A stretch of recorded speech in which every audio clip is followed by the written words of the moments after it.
Hey everybody, thank you for joining my stream tonight. I am going to be working on page 26 and 27 again.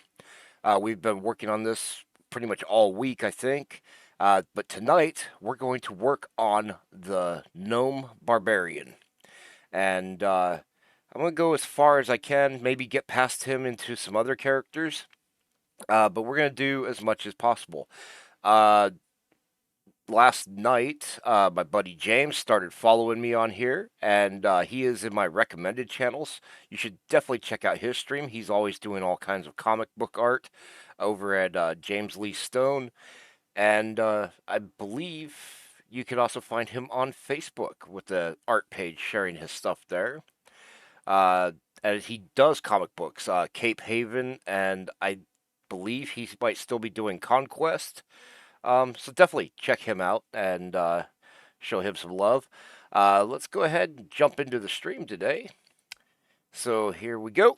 I've got everything pulled up so we can get right to it today instead of making you wait while I find everything. I have my reference on the on the left for my Gnome Barbarian, and we're gonna jump right in over here. I'm on the right layer, and I'm using the text tool, which is wrong. There we go. I got my brush out, got my black color, and so we've got this rough sketch that I put in. Last stream, I went ahead and put the forehead high measurement for the character here and stretched the original rough sketch up to the same size. And one last thing we need to do before I get started is knock down the opacity on that guide. All right. So now I know the Gnome Barbarian is going to be crossing blades with the Dwarf Palette or the Dwarf Ranger here. And we're going with what I've got already. I'm going to go ahead and put his head in right here. He is at a side view. So I'm just going over what I've already established, but trying to refine it a little bit. And we're going to work this all the way into into the completed stage here. And the thing about this gnome barbarian is that he is super massive.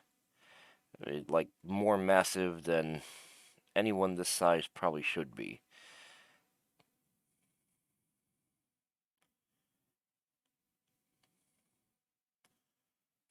Okay.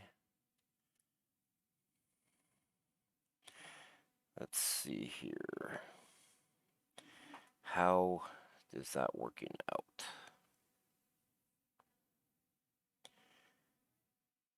Oh, okay. So I'm looking at where he's going to be in relation to his sword. Looks like his arms might have gotten a little bit elongated in that initial rough doodle. Let's see. Actually, his hand would be like this probably. Here we go.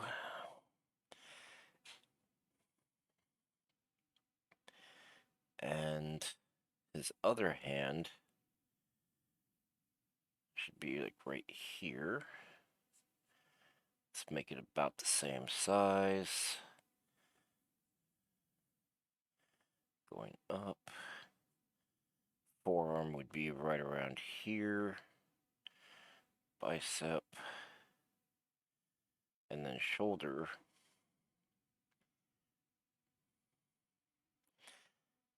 All right. So I'm just looking at the proportions here, trying to see if this is going to be okay. It looks a little stretched out to me, but let's see how it's all going to work out here.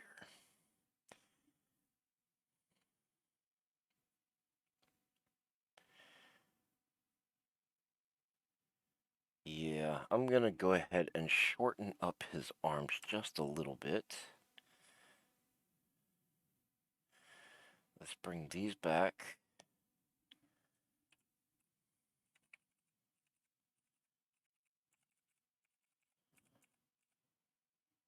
Okay.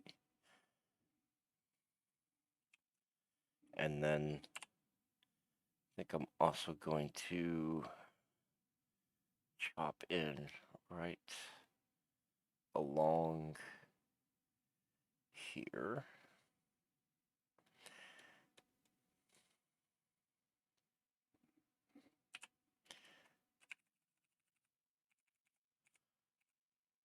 Okay. I think that looks about right. We're gonna get his see, his torso laid in. Now I'm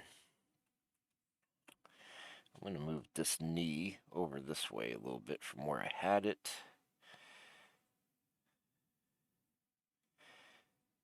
So that his leg is curving in more like this, and then got the what do you call it? The calf and shin there, and I'm gonna bring his foot straight down out of that to the ground.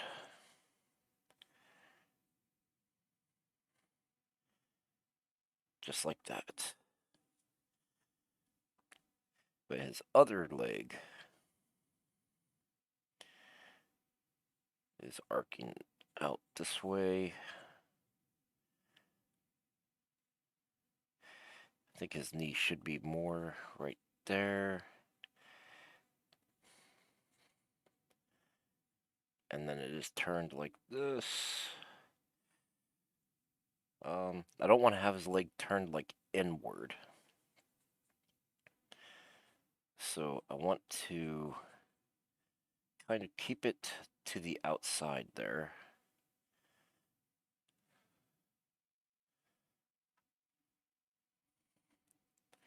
Which would mean his knee would probably need to be over here some more. And maybe keep some of that side cut. Like the back of the knee going into the calf. And trim off some of that curvature there.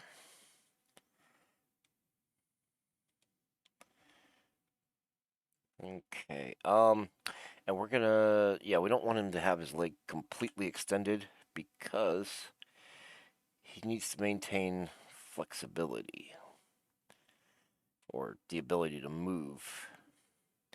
So I'm gonna slide this back over here like about that much, and then going to chop in right here and rotate this from the ankle back to the knee. Maybe a bit more here. About like so. We don't want to make him completely rigid with a full like 90-degree angle, but we also don't want to have him like fully extended where he'd be off balance or unable to shift his balance.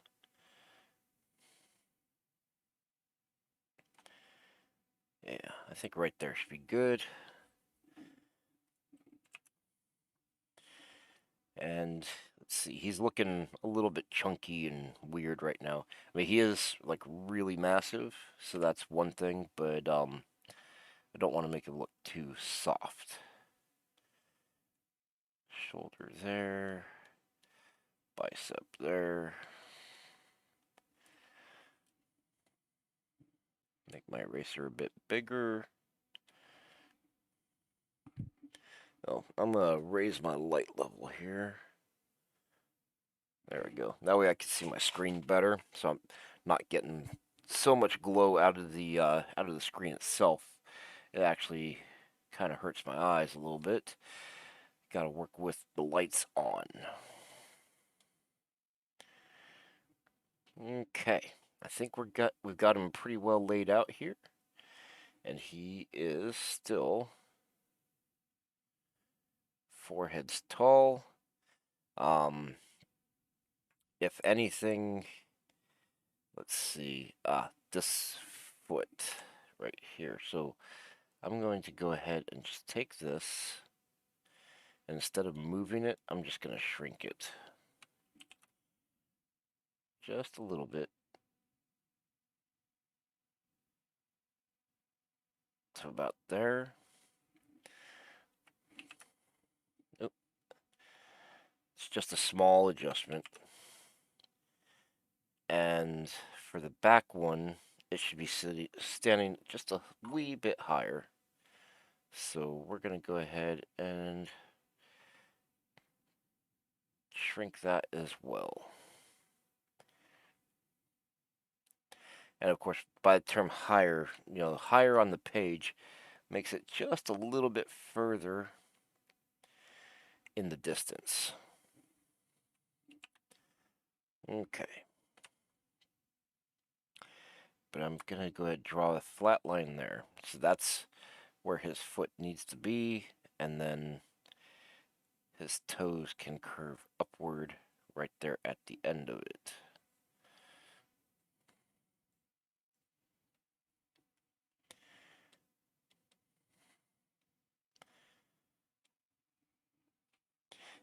And that's really a choice on the style of the shoes. Like some shoes, your toes will actually, or the toe of your shoe actually curves upward a little bit.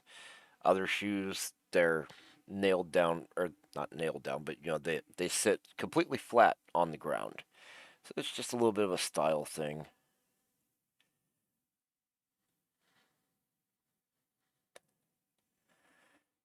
And let's see here. Just cleaning up some of his form. Now the thing is that I want the hilt of his sword and her blade to be crossing. So I'm gonna go ahead and put the. Oh wait. Let me put the line in. So I'm gonna use my line tool just to make this easy and keep it nice and straight. Now let's see, his blade from the cross piece would be, yeah, just about as tall as he is. So it's literally gonna go from about right here back to here. All right.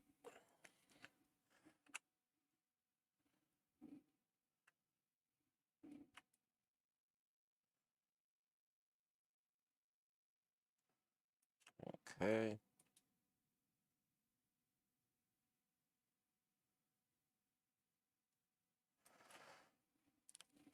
And what I just did was I've got 3 lines now. So I've got the center line and 2 outer edges. And this is just for me to use as a guide. Keeps things nice and clean for me as far as putting that blade in without having to sketch the entire length of it. That's what line tools are good for. You can also use other shape tools, but if I was doing this on paper, I would have been using a ruler. So it's basically the same thing. Okay. So let's see here. I want to. Oh, right. We want to put the cross piece in, which is like a big uh, crescent, or I like to refer to it as a croissant. It makes me think of like a breakfast jack from Jack in the Box, which we don't have out here. Ever since I left Arizona, I've not had Jack in the Box, and that was, oh, what's it been now? 20 some odd years, I think, since I was in Arizona.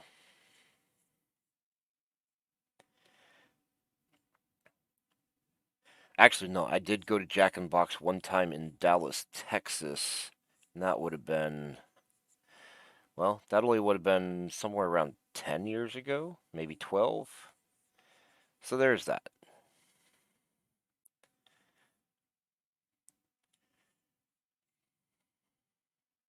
All right, so I've got this laid in, the rough crescent of his blade.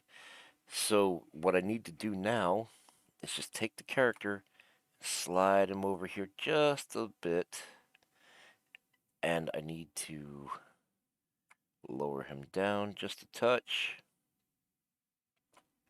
And the reason I'm doing all of that is I want her blade literally right here where his blade and the crescent come together. So she's like right in there holding him off because he was in this power strike. And so his blade actually ends right about here. We'll still see some of that blade back behind her head there. And honestly, let's see. Let's just for the sake of argument, I could because I don't want it to end like right there just abruptly and be weird. So we're going to fluff it just a little bit and take it out to about there. That way, it's long enough that it goes past the character. We know what it is. There's no little question. Oh, hey, James, thanks for joining me. Nice to see you today. How are you doing tonight?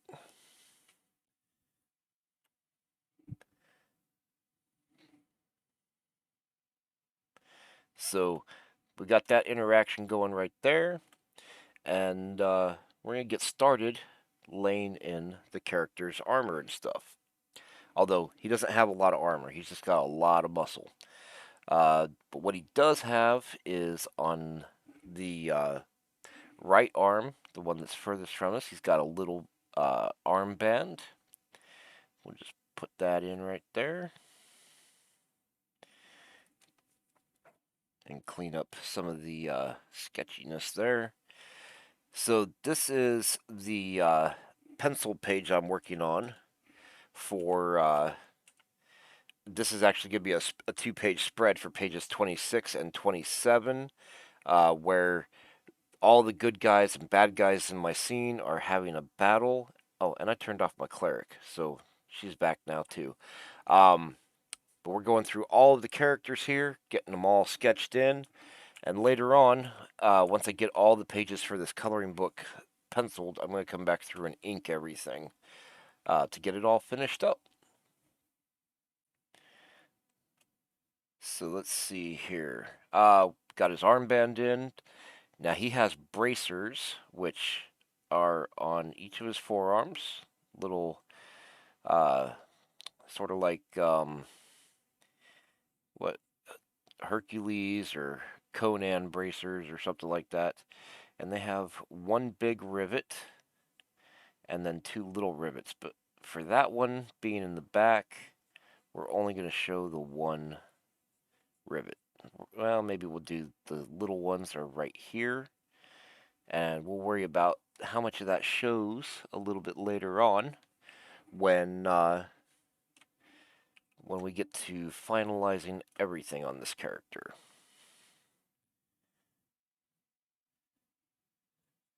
Bring the arm together here.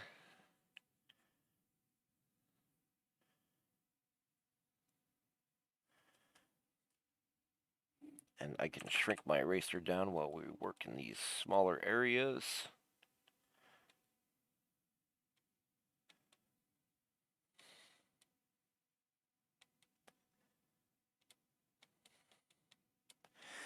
So, James, are you still doing both Conquest and Cape Haven, or is it just Cape Haven now?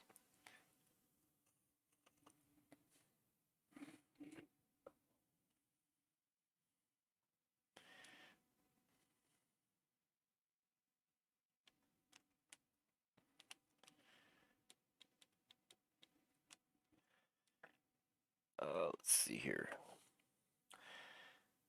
All right, this arm, no armor at all. Okay, so just Cape Haven mainly. All right, I was mentioning you earlier in the stream, telling people to go check you out, and I did say I think that you were still doing both, but I wasn't entirely sure.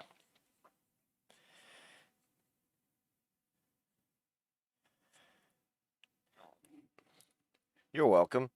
And immortalsamurai.com is still your main your main website, right?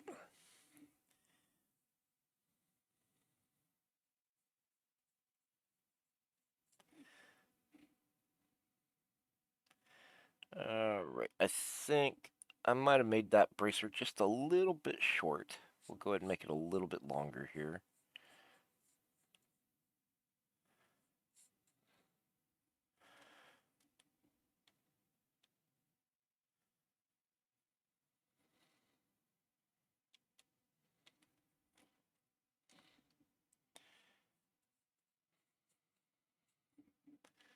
All right. So, yep, there you have it. ImmortalSamurai.com for Cape Haven and Conquest and James Stone's art. And I just got up a little bit ago too. I had to take a bit of a nap after I got home today. We got soaked today out here, and I think it's still coming down. It's supposed to be raining hard on us all night long. So I'm just hoping my little dungeon down here doesn't flood tonight. We've got uh, stuff running to try to keep that from happening. Alrighty. Let's see. So we've got the bracer here, and I'm gonna leave in just a little nub back there for the next big rivet going around. Go through this arm.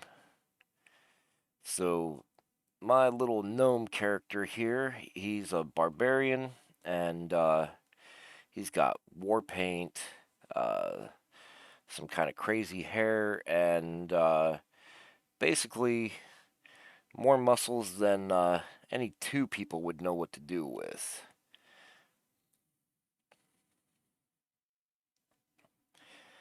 One of the guys that I talked to on what do we call it? The Trials of D&D uh, server, Discord server. He refers to this character as a murder baby because he's a tiny little four-heads character with these huge muscles and this great sword that is about as tall as he is. Yeah, I saw that on Facebook this as I was going through things. It's sad. Uh,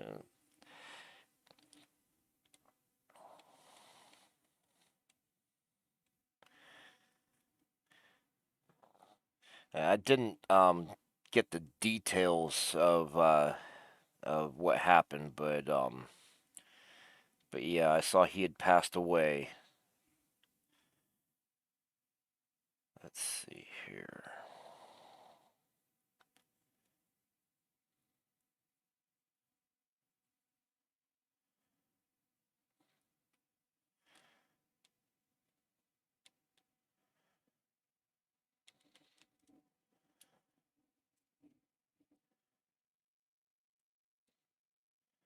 And get all these muscles put in.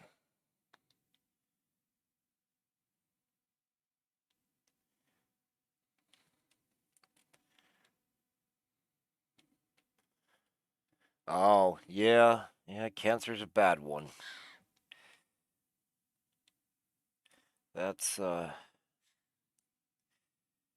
that's how a lot of people end up going.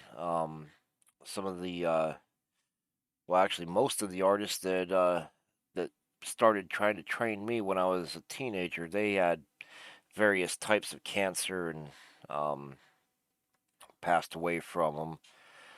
The one guy that gave me my first art book, a copy of Andrew Loomis's figure drawing for all it's worth, he had, I believe it was leukemia that he had, and he passed away not too long after I met him.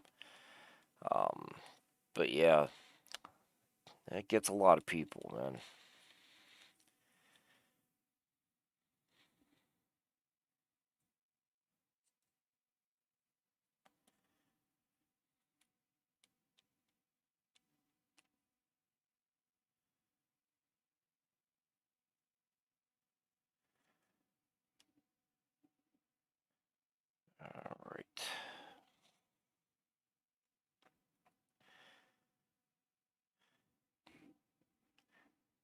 So we'll get this neck in here.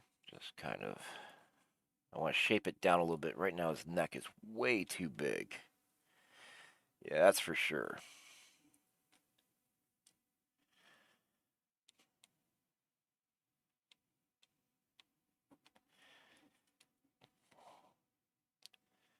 And let's see.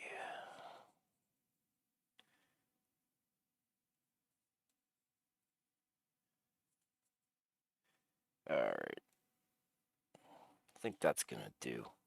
I might have to come back to that in a little bit.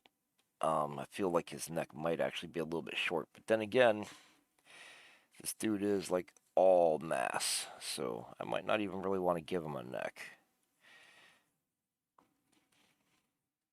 Most of the time I end up drawing him where you don't see his neck at all anyhow.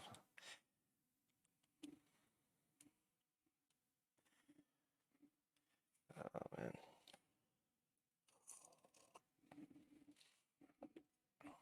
Oops.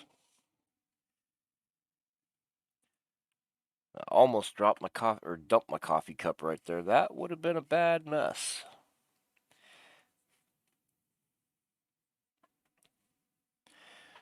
Fortunately, I keep all the really important stuff over here and not over there. Okay.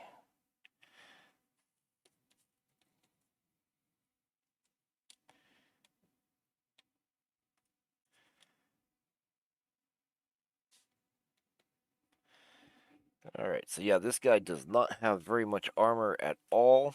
But he's got a little bit of clothing. So we need to put his belt on. The belt, it's kind of one of these war belts. And it has the same design as his bracers. So we'll put this on right here. Clean out my interior. I think that horizontal line might actually be one of my head measurements from when I laid the character out. But seems to be in just about the right place.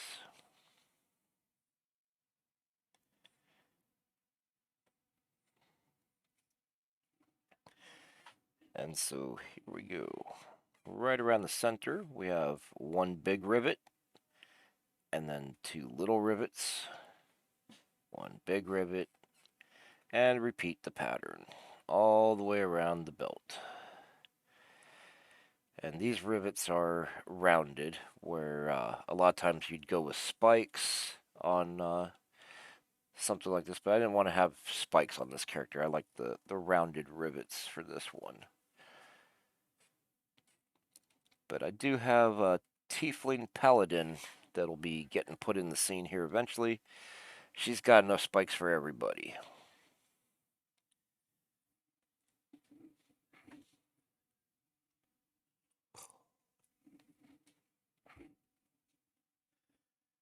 All right, let's see. I'm going to go ahead and bring some shadow in right here, I think. Suggest some ribs right there. Maybe one more right here. And then just a little bit there for maybe some abs. That should do for that. So one of the big challenges I have with working on this coloring book is not shading everything and not detailing it out really well, or like I normally would with a like a line art drawing, because I'm trying to leave as much as possible open for uh, interpretation by the colorer or colorist. All right, we're gonna do the underwear part. I'm not even sure what you call this. It's not really a loincloth, but it's not necessarily underwear. It's definitely not shorts. But there probably is a name for it.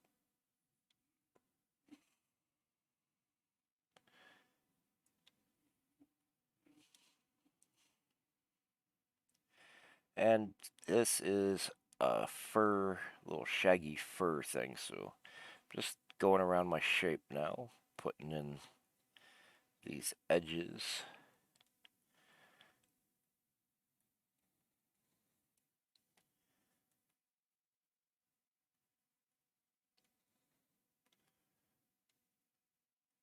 All right. And the leg muscles will actually be coming up over it, so you won't really see the fur right there. And I might even just trim that part down a bit more so that the leg bulges out just that much more from it. And I do seem to be getting a little bit congested. I'm not sure if I'm getting sick or if it's just from being out in the rain today. Um, but it's at that point where it just gets annoying every once in a while.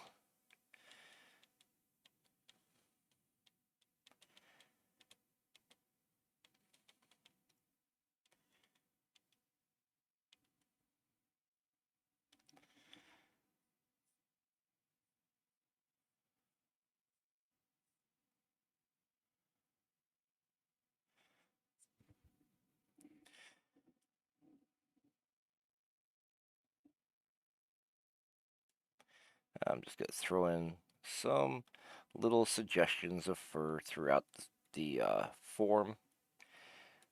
Just to suggest it is that that's sort of like He-Man underwear thing, like old '80s He-Man.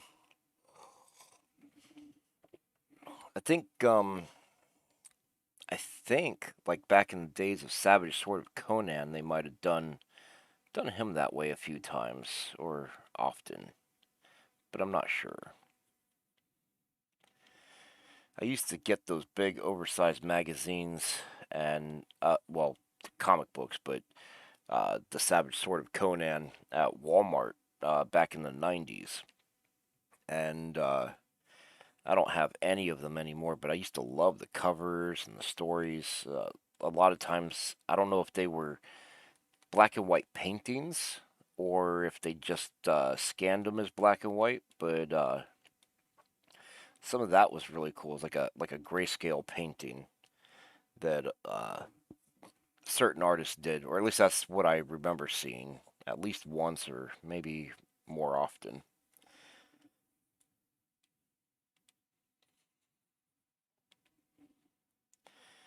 All right, let's take that muscle and chop it across like that. And this one right here. I'm going to reduce this down to about there.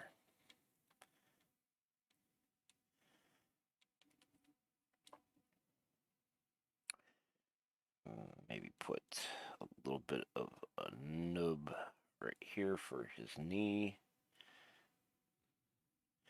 Then we have fur boots for this character. So these are going to actually be right about here.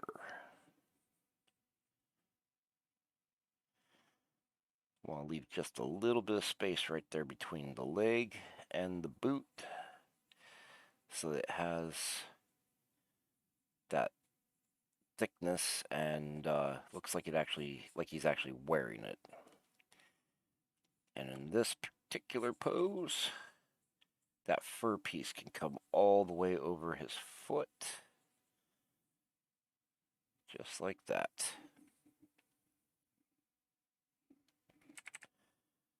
So I am still working on getting myself on schedule with my stream. This whole, well, like the last 2 weeks have been chaotic at work, and so I'm either working late or having other things going on, being tired when I get home and can't do anything, so I end up having to take a nap. And that's kind of why, like last night, I got up um, around, well, what was it, like I think like 7 or 8 last night that I got up and came and found your stream, and then so then today when I got done, Getting soaked didn't help any, but instead of staying up, I had to just go crash. Now I'll probably be up most of the night, but I've got all kinds of stuff to work on, and it is the weekend.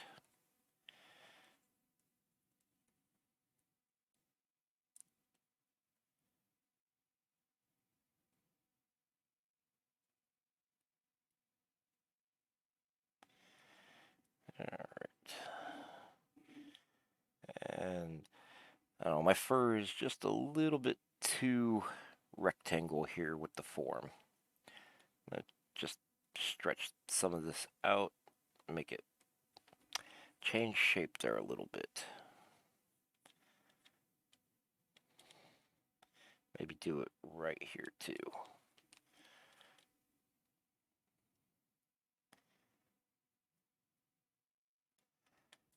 Just like that.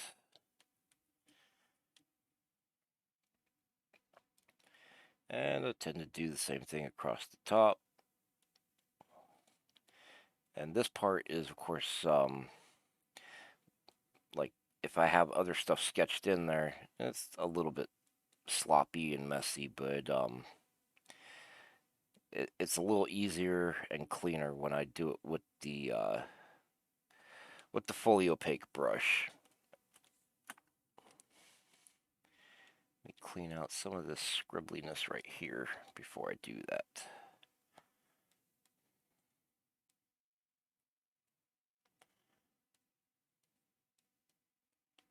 Okay.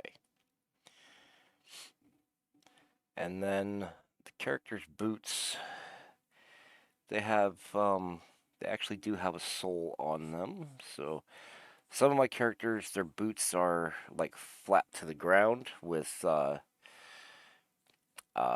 like no thickness to them. Others actually have a little bit of a sole, like a wooden leather boot sole. And this is one of the guys that has one.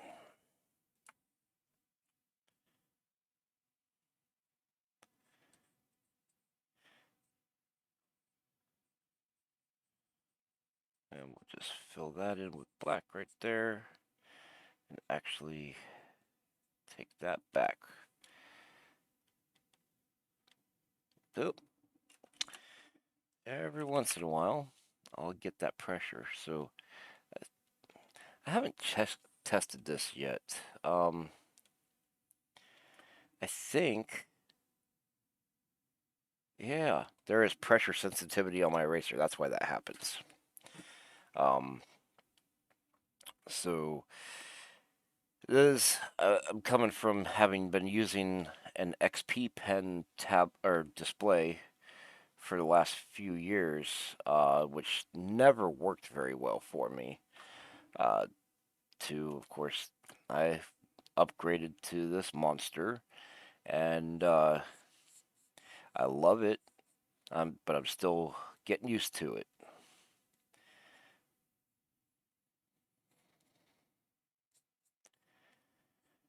But XP Pen's not really bad. It's just, and I think they've gotten pretty good lately. But I always had problems with their drivers and their software. And, like sometimes the tablet would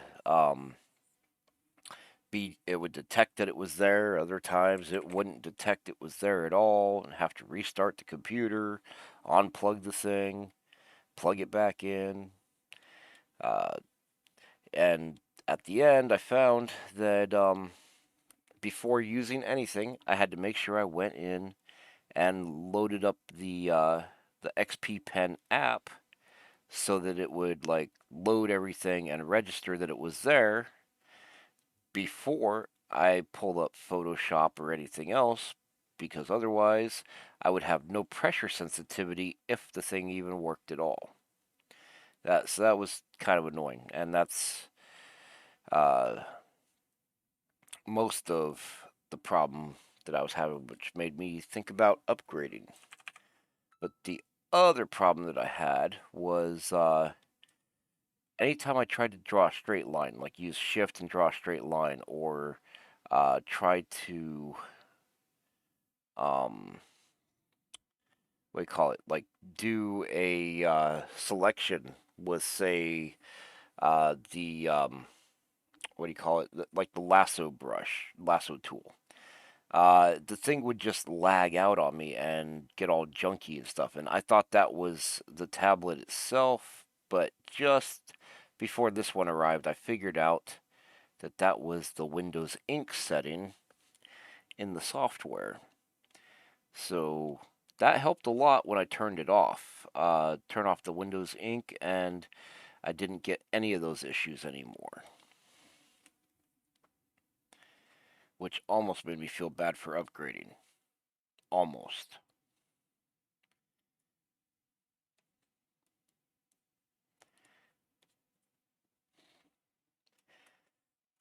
Okay, put this boot in and give him a little bit of a heal on there.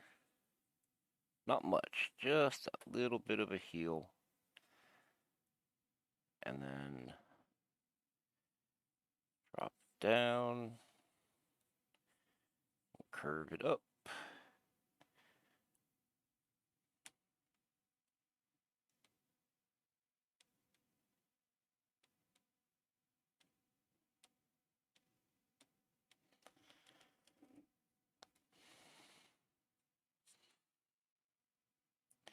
And we'll get his foot here.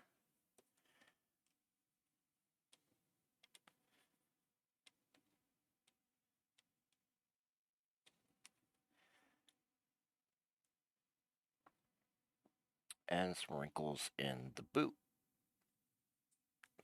That'll do it.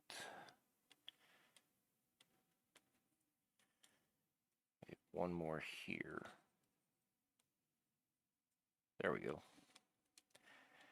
This character is actually going pretty quick compared to some of my more recent ones, but we're not done yet. We still got the hands, the sword, the head, and speaking of which, we're gonna go from here.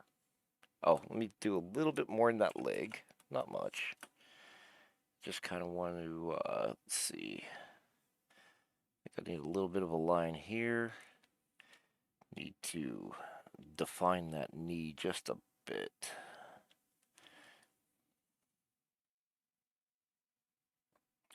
Let's see.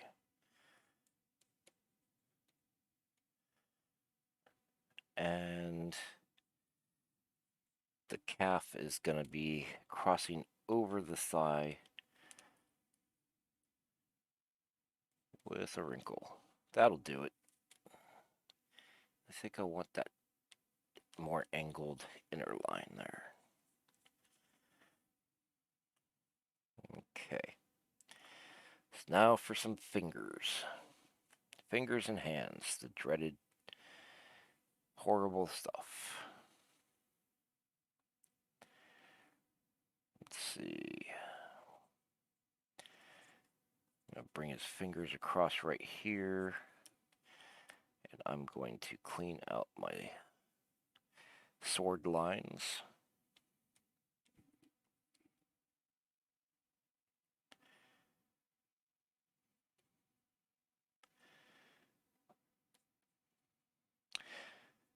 So, I've been trying to finish this coloring book, in time for Christmas this year, but I started doing the math yesterday and realized it's not gonna happen. I'm gonna get fairly close to it, but I still have after these 2 pages that I'm doing right now, what's that? 28, 29, 33, 5 more pages to do, and then doing the inks from page 20 to 32, so that's 12 more pages of inks. It's just not going to be done that fast. That's no real big deal, but this was one of those projects where I thought it was going to be like, a month or two. I'd have it nailed out. I started it back in February, and I'm still going on it.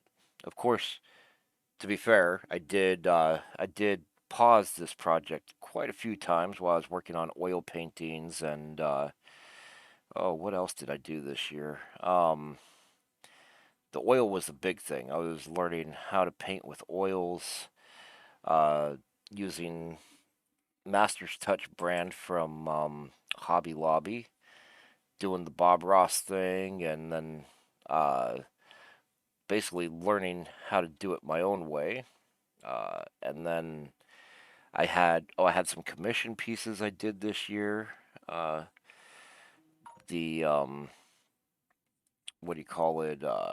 My Pac-Man poster and the uh,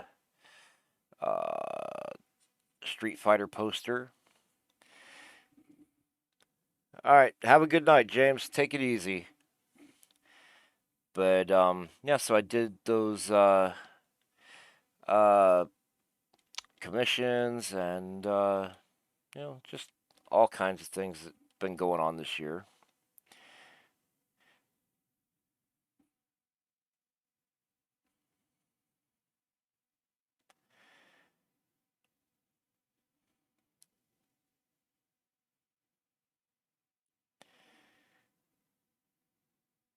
And I think I might have just curved his fingers a little bit funky, but you know what, let's just keep going for now. Actually, those ones look bigger than those ones, and that's something that's worth fixing here. We'll just go right around this selection area.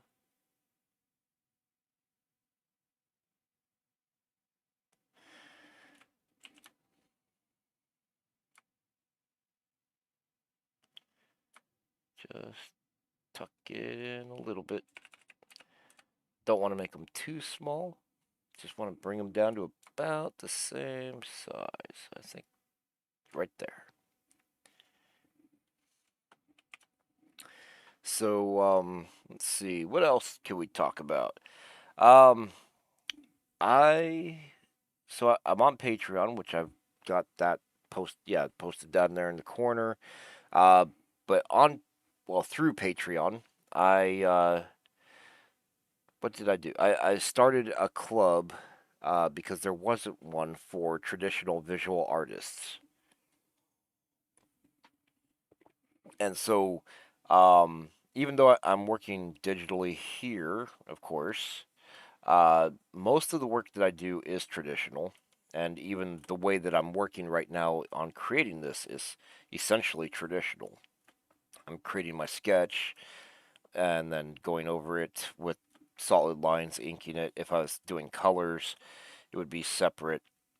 Um, so you know, it's essentially the same thing. But anyway, without getting too sidetracked, so I started a club. It's for other creators that are on Patreon. Basically, the fact that we were all traditional artists is what was going to bring us all together.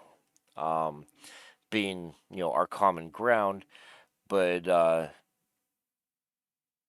left it open so that it would be any traditional art. So whether uh, they were somebody that works in pencil and does, say, pet portraits or watercolor and does landscapes or anything.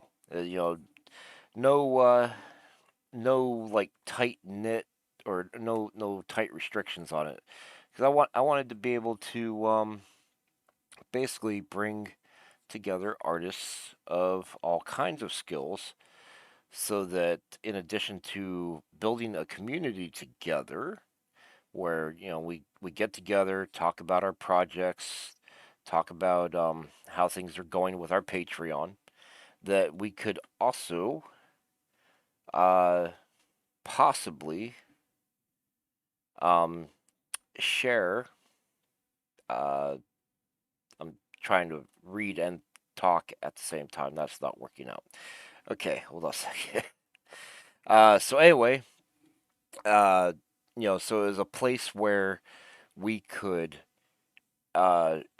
share not only what we're working on, give feedback on it, and build a community, but also to share our skills with each other, so that if one person's doing, say, like the landscapes or something, and the other is um, doing portraits, there's a lot of different skills that go into those two different things that if one person is interested in learning the other, there's a lot of sharing that could go on there. So anyways, that was my idea for creating the group the way I did, and we got some members joined up, and we've had some good times in our meetings. We meet like every Saturday.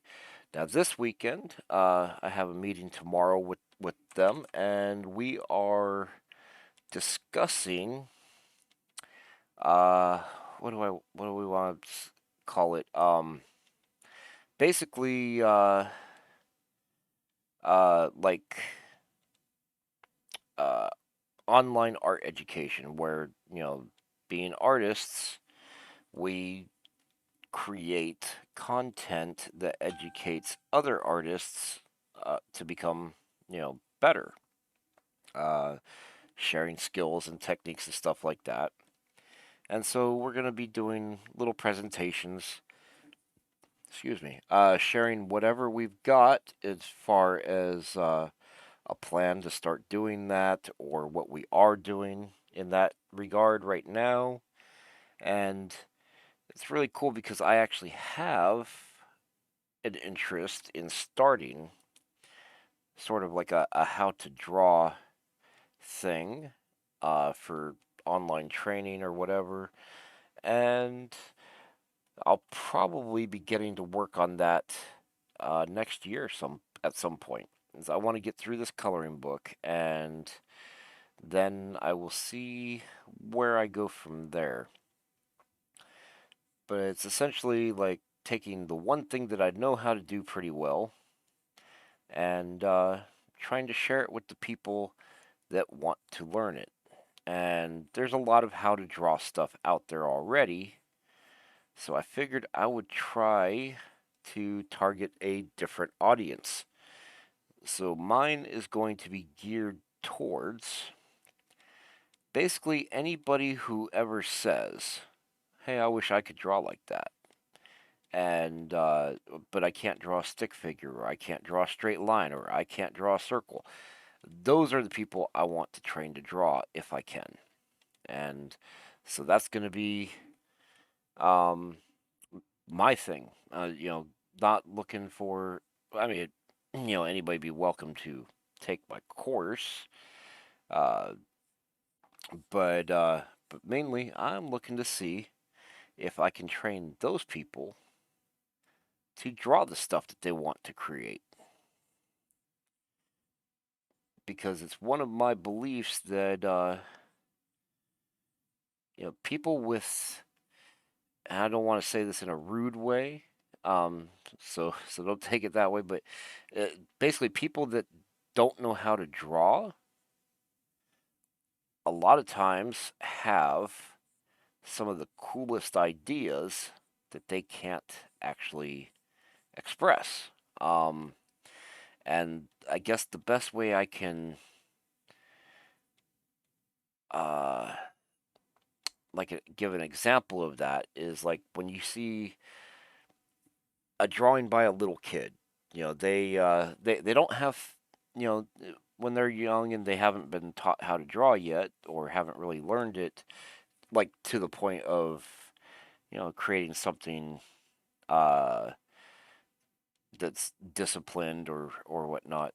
They don't have a filter. They create whatever they want to create, and when they decide the sky is going to be yellow and the sun's going to be blue and whatnot, they just go with it. And the thing is that as what do I want to say? As unreal and crazy as those ideas might be, the thing is that they are unfiltered, they are pure, and if you don't limit yourself with all of the rules, you can be more creative than if you are bound by the rules all the time. But that's my theory anyway, and I am going to create this course And it's going to be mainly a free course, I believe. So it's going to be stuff like I'll put videos up on YouTube, like how to do this, how to do that, and basically see how that goes. If anybody likes it or if nobody does anything with it, and but that's going to be the premise of it, where it starts, and we'll see what happens with that. Um, but also by creating something like that, creating a course on how to do something specific, as the creator of the course, you have to stop and think about what it is you're telling people, or telling people how to do, or explaining how to do. And in that process, you end up learning something yourself, which is so it works both ways. Teaching opens possibilities for even the teacher to learn something new. All right, so we've got, oh, look at that. So my cross piece, I got nice good crescent going over there, and the side not so much. We're going to go ahead and take this. This is one of those things I do like about working digitally. You can just kind of make a little adjustment, where if it was on paper, I would have to completely redraw that. I think that's better.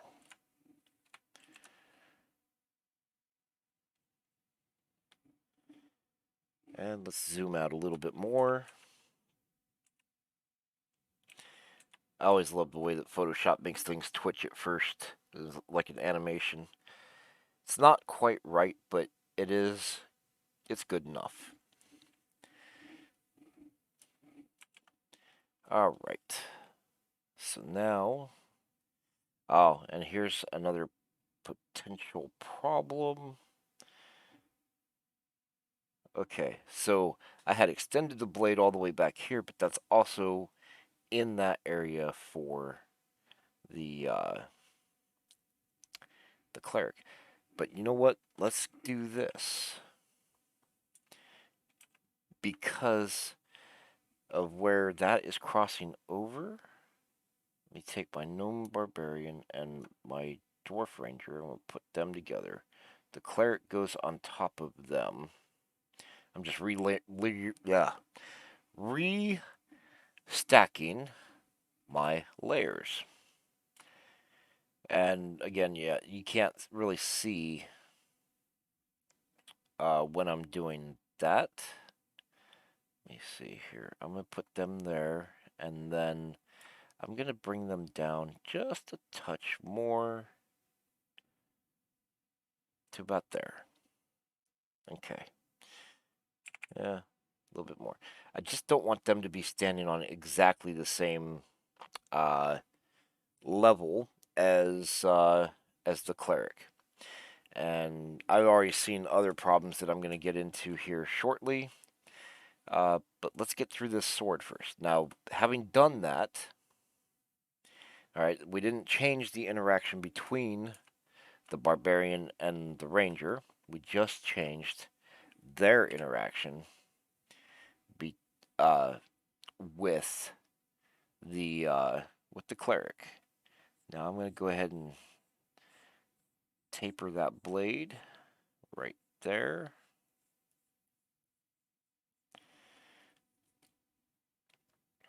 Knock this back to about there, I think.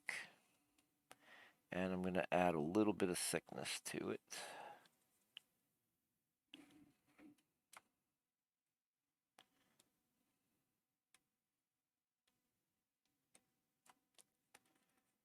All right.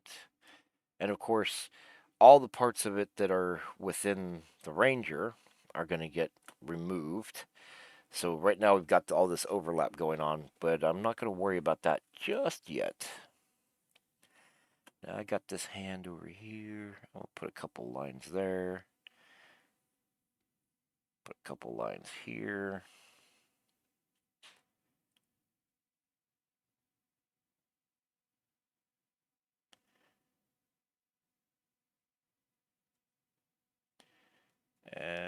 Let's see.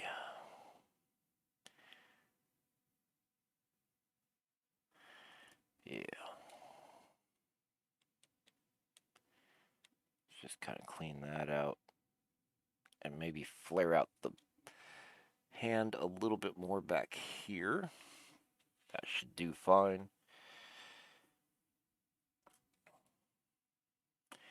And now we're going to get into that. Oh, I got to do the back of the sword here. So, in most of my reference, it's hard to see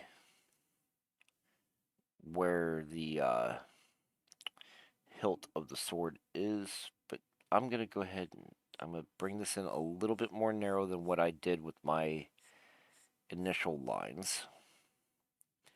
I'm going to make it stop like right here. I think that's as far as I want it to go.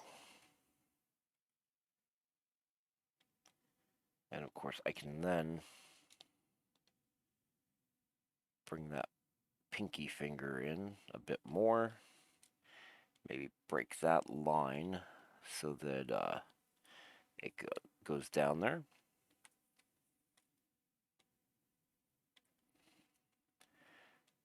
Alright, I'm going to get rid of that center line and clean this out. So now, I need to go over here to one of my references, which we'll get right over here. Yeah, it's on screen for you. So you can see I've got 3 rings on this thing as it tapers down to that spike. Let's go ahead and make this taper a little bit more smoothly along that entire length. There's that.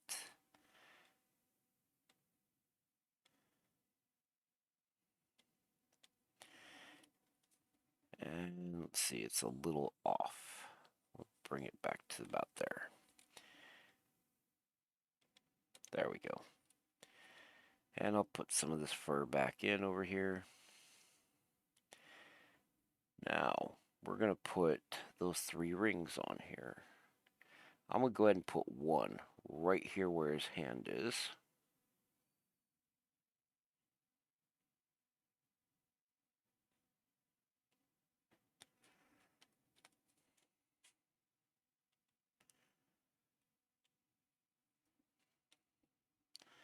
The next one right about here.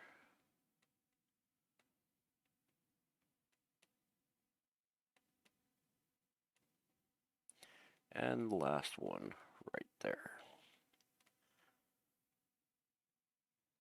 So those rings essentially serve kind of as a hand grip, or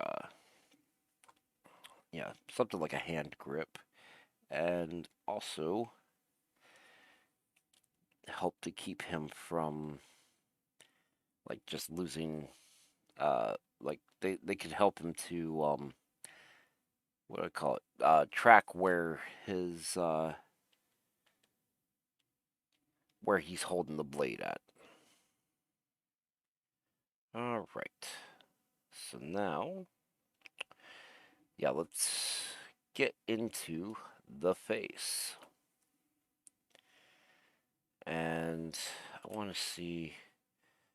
Okay, so I want him to be. Let's bring his face up and his head just a little bit more. And maybe expand the neck. I think I just went way too far with it.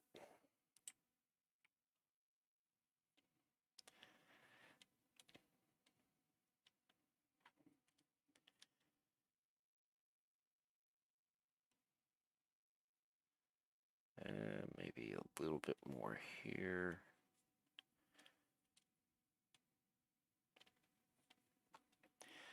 So the thing is, I want him glaring at her while she snarls at him.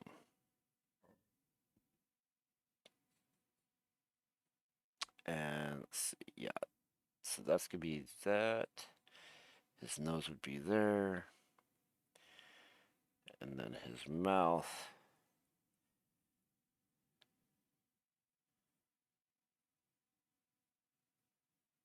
Something like this. Chin. Maybe all the way down there. I know I want him to have his mouth open and grimacing, like with effort there. And as a gnome, let's see. I do want him to have kind of a big nose, but it's not necessarily a dwarven nose. So I'm giving him a little bit of a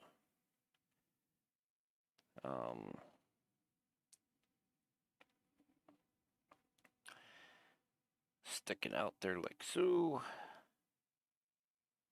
and then cutting back. A lot of my shorter races have bigger noses. Let's see. Now, for his eyebrows, he's got some pretty tough eyebrow ridges or eyebrow muscles. And we'll bring that there. I'll go ahead and clear out that line.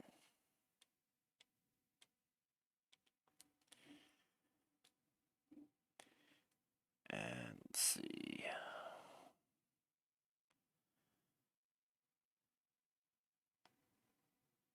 A lot of times it's really tempting to kind of sculpt that line down under the nostrils, and it really doesn't work out very well when I do that. So I gotta try to quit doing that. But then right here at the bottom of the nose, we need to just make sure that the nose doesn't like appear to like drop off or cut into the nostril area. Now, let's see. This is gonna be where his eyebrow, well, his whole eye socket comes into play.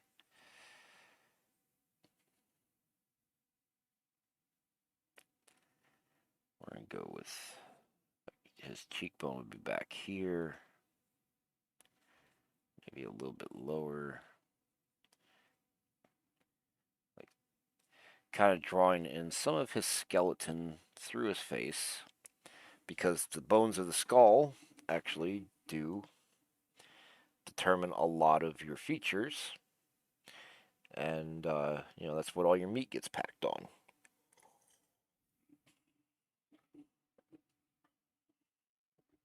Let's see. So I'm gonna make this come up like so, and then down like that. There we go. That's a much stronger snarl now.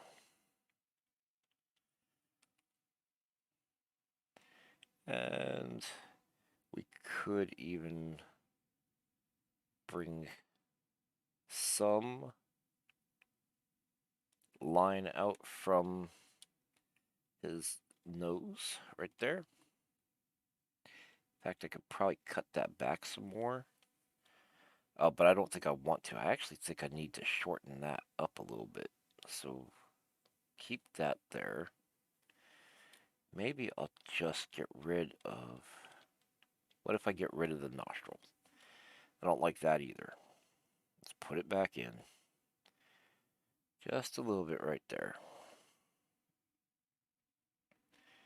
And let's see. Now he's got these kind of like big cat eyes. But in this particular pose and snarling like he is, I don't think they're going to be open nearly as wide as normal. So I'm going to put his eyes right there and put his pupil in there. And then right here at the center, I'm going to go ahead and keep some of this black. Maybe bring some line in around his eye. Like so his eyelid has a little bit of shape, but not too much.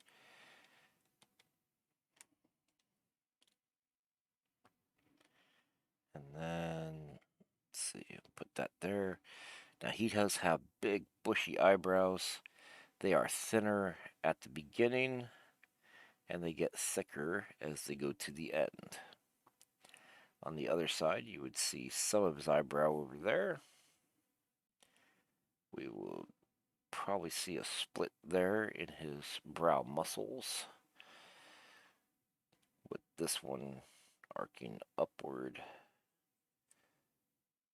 pretty much like that.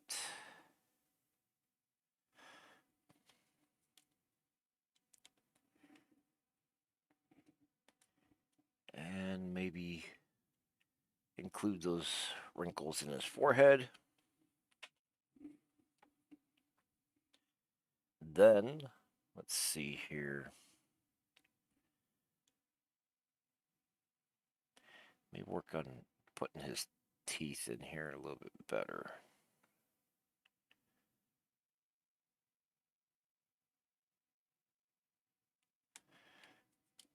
So I just want to get rid of some of the straight line there. Maybe keep a little bit of darkness in here.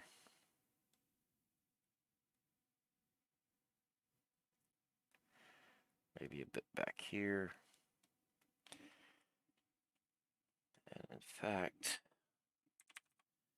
I don't want to separate his teeth. Just do a little bit of that. It's looking a little bit wicked.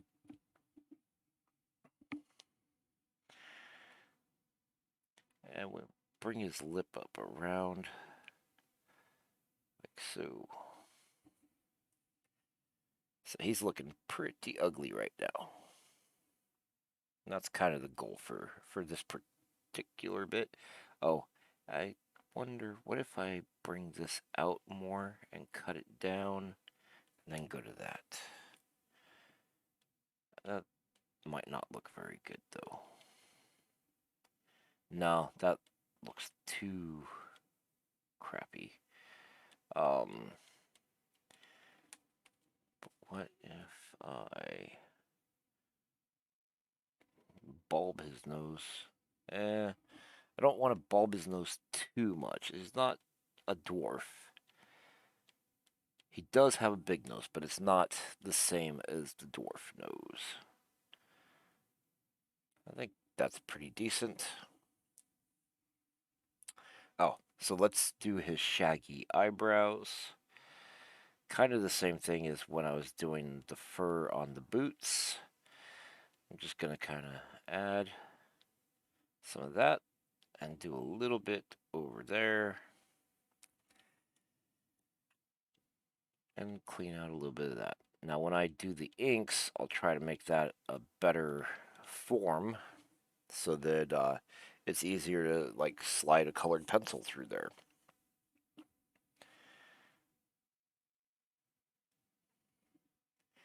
Okay, he needs some ears. And of course, he's got pointy ears, which are going to be like right here. Let me think. Let me take them back just a bit more to like right there.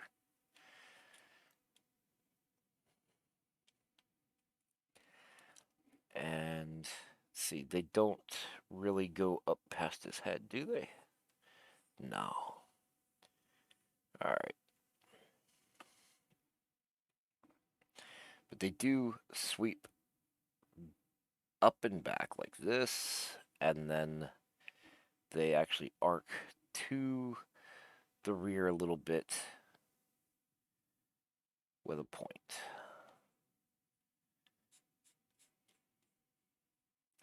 Something like that. So they're clearly not human ears, but they're also not quite elf ears, and they're not the big nasty goblin ears either.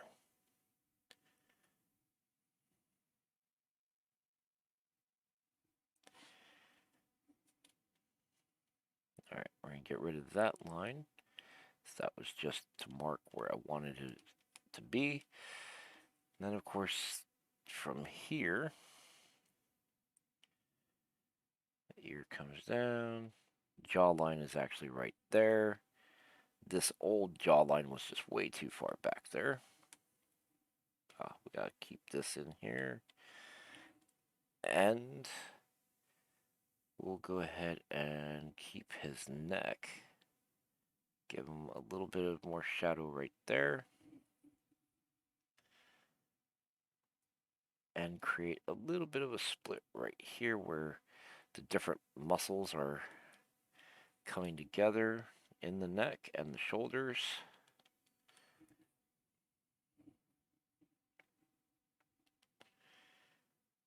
And let's see here. We're getting there. Almost done with this character. Let's see. So we need some hair, which he has. I think I actually chopped his head just a little bit more than I should have there. So we got to put his hairline in. And let's see. It comes back about like so. And drops down. Now he has these sideburns that come down. Oh, his cheekbone should have more angle to it. So I'm going to take his sideburns just there to the base of his ear. Bring that in right there. And his hair is kind of like a, not a mohawk, but a flat top.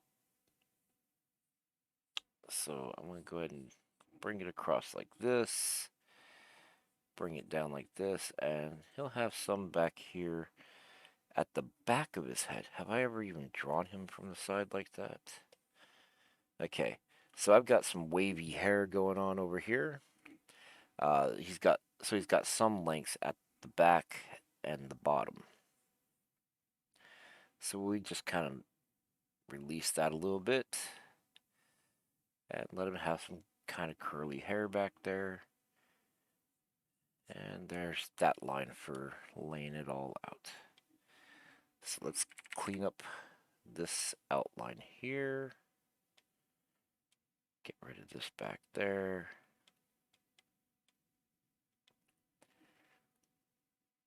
All right.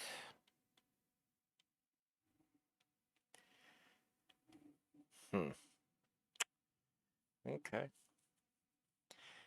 Let's put some details in it. Now, I don't really want to draw his hair the same way that I do the goblin's hair. The goblin, I actually usually keep it more, what do I call it? It's like more like a stiff mohawk, where this guy's hair is a little bit looser, a little bit softer.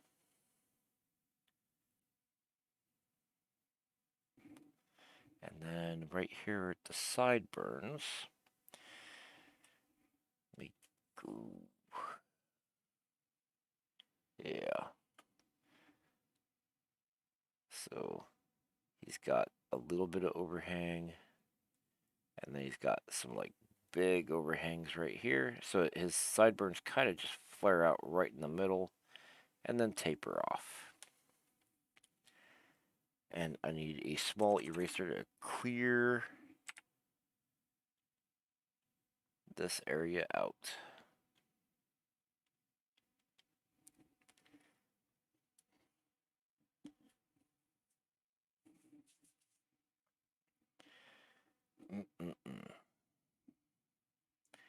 Alright, now I'm going to go ahead and deepen his cheekbone right there at the back. I'm going to taper it off right there, and I'm going to include a little bit of a line right there. thinking we can expand his mouth just a little bit. Let's just do that.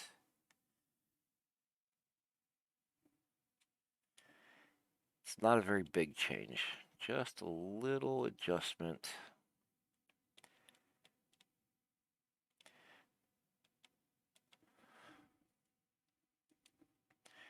And let's see, then I'll throw a couple more lines in here.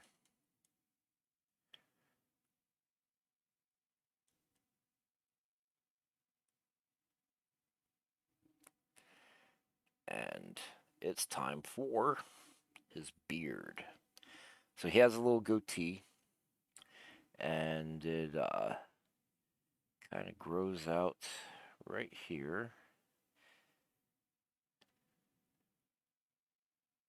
So we'll bring it together right about there.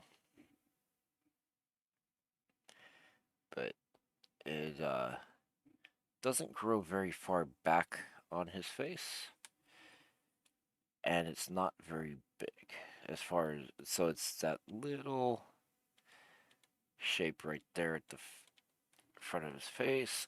Maybe a little bit thicker right there at the lip. And then he's got a braid right here. And he is, let's see, he just slashed downward with his blade.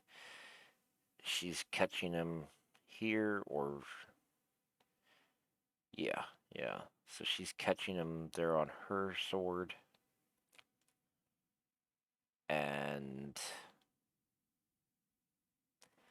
so yeah, I'm thinking about that interaction right now. Is it her blade that's up against his, like he's blocking her, I think, or is his blade up against her little cross piece there? And I think it might be that way around. His on hers, and that would be her trying to keep him at bay right there. I think that's how it works. But we'll get back to that in a minute. So I just got sidetracked. Anyway, so he's slashing down inward, and so I'm going to bring his beard. Let's see, he's got this poof right here of hair, then another braid, and then the final loose tuft of hair, which I'll bring out like this. In fact, yeah, we'll do it like that. But I'm going to go ahead and tweak this braid over here just a little bit so that it kind of flows with it.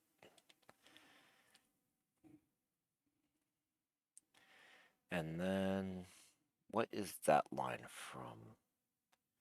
Oh, that's like his neck and shoulder. We're just going to get rid of that right now because it just confuses things at this point. Maybe add a little bit more darkness right there.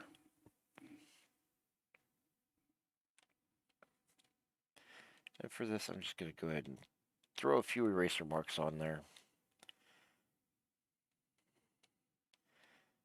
And bring in a few hairlines. You gotta be careful not to do too many, especially when it gets to be one of these small things.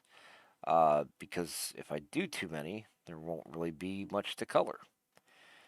But if I don't do any, then you kind of won't know which way the hair is supposed to flow.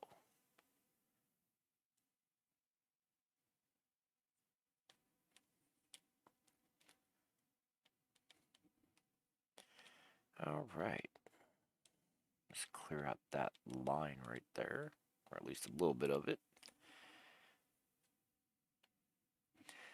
And I feel like I want to taper that thing down a little bit. Just like it's too uniform. Let me stretch that, bring it back a little bit, maybe a bit more.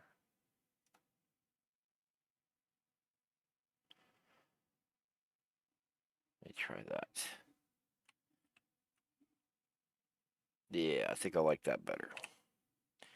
So now it's just, it kind of sells the idea that it's going further back in space along the curve of the path that he's following. Actually, I can probably push that a little bit more with this last piece. So I could kind of push it like that, maybe make it a little bit smaller, maybe even bring it back just a touch, so that instead of actually seeing that braid, you only see that tuft of hair coming together right there, and maybe change the direction of that even, so that whatever loose hairs he's got are actually flowing out this way. And it's not really loose hairs, it's, the end of the braid where it's not braided anymore. And just to keep it clear right there, we might put that ring or braid piece back in right there.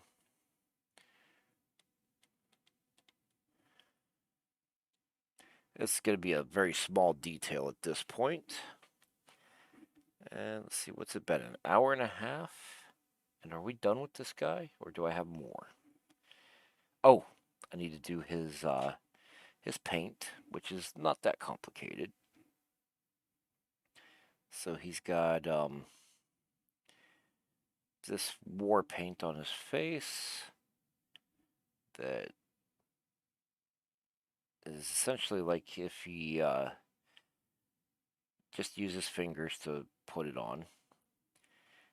And when I colored the picture, or when I have colored his character the last couple of times, I used green for that, but, like anything else, it's going to be up to the colorist what they want to color everything. They can change whatever they want. That's why I leave it as open as I can, without, detailing everything too much. I want to make sure that there is plenty of room for the person doing colors to add their unique voice to the piece. I don't want that one right there. Let's see, I'm going to break that down a little bit more. And I think I'm going to go ahead and add a little bit more shadow right there. And technically, that is probably not part of the arm. We want to cross over that. There we go. So now you've got the different muscles all interacting in their ways. All right. So we've got now 3 characters out of the 10, I think it's 10 main characters that we have in this scene.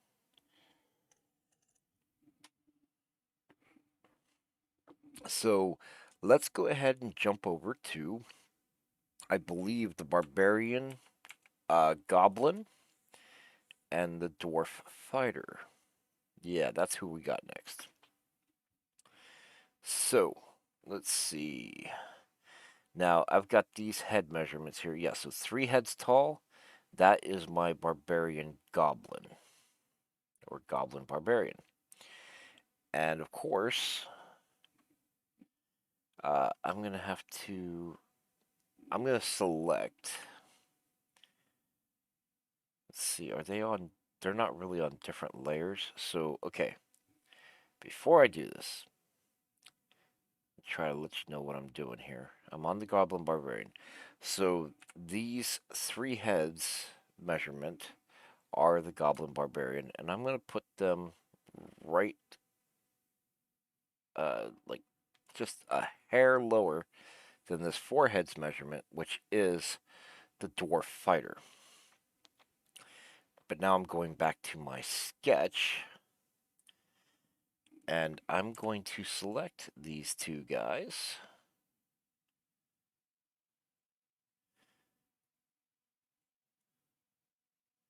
I'm going to try not to grab too much of anything else. Now I'm going to bring them up until they fit that measurement, and that's about right. Take him just a little bit higher and bring you just a little bit lower, right about there. So now I'm just working with these two guys, and once I release this selection, they're going to be very, what do you call it? If I release them, they are definitely in the scene, and they're gonna interact with everything that's behind them. So I want to put them right here, I think. And what I will do is make sure, let me go ahead and just put them there. I definitely wanted them to be closer in the scene than the Ranger and the Gnome Barbarian. But let's see here. And that'll give us some interesting overlap right there between those two characters. But I think that I want to take these two and just take them up a touch more. Right about there. That way, there's a little bit more separation as far as space between the two different groups. And now we will go back in here. And I'm going to take my... Alright, all the way up here. The Goblin Wizard, or not Goblin, the Goblin Barbarian. I'm going to take his guides and bring them down to right here. And I'm going to go ahead and stretch it just a little bit. There we go. Then I'm going to take the Dwarf Fighter, put him on about the same area. Now their heads measurements should be about the same size. So each head should be about the same. If they're not, then it's going to look weird. And so he's right here. I'm going to keep him just a little bit further back than the Goblin. So the fighter is a little bit further back.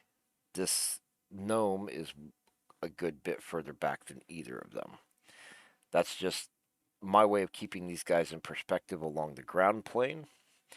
And they are different heights. When you have characters that are the same height, there's other tricks like keeping them on the same eye line and stuff like that.